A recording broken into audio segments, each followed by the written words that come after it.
So there's a difference between being cocky and knowing who you are.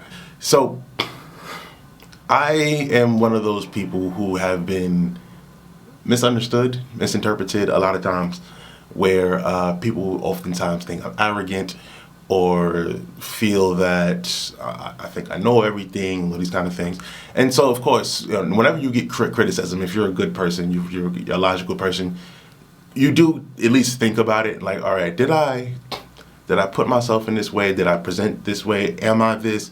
And then you kind of have to realize, take things with a grain of salt. Okay, now where is this person coming from when they say it? For me, it's quite the opposite. I actually had low self-esteem for a lot of my childhood. I didn't think I looked good. I didn't completely realize myself. And that includes my intelligence. I always knew I was smart, but I thought I was average.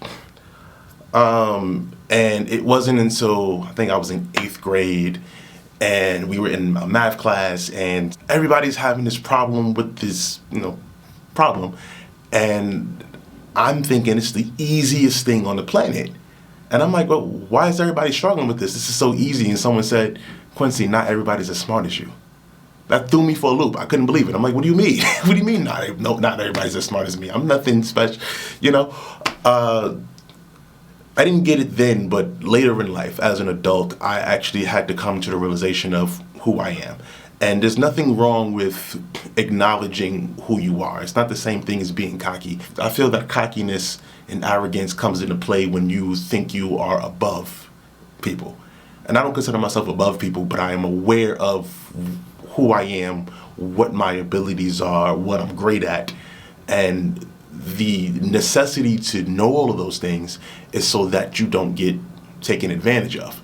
That's the problem with not knowing yourself and not knowing your value, is that someone else is going to see your value and they will ascribe it a lower value for the sake of their own use.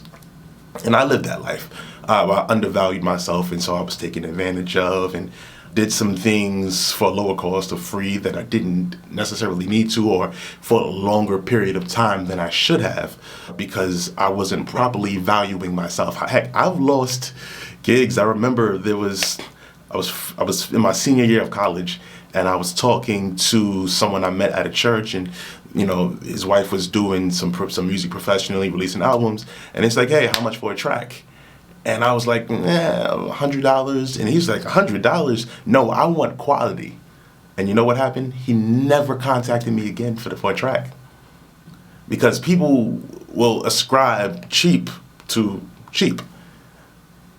When someone is used to quality, they're not going to expect it at below so much of a price point. When you understand value, you understand that, okay, I'm getting what I'm paying for. So back to the thing of being arrogant. It's not arrogant to know who you are.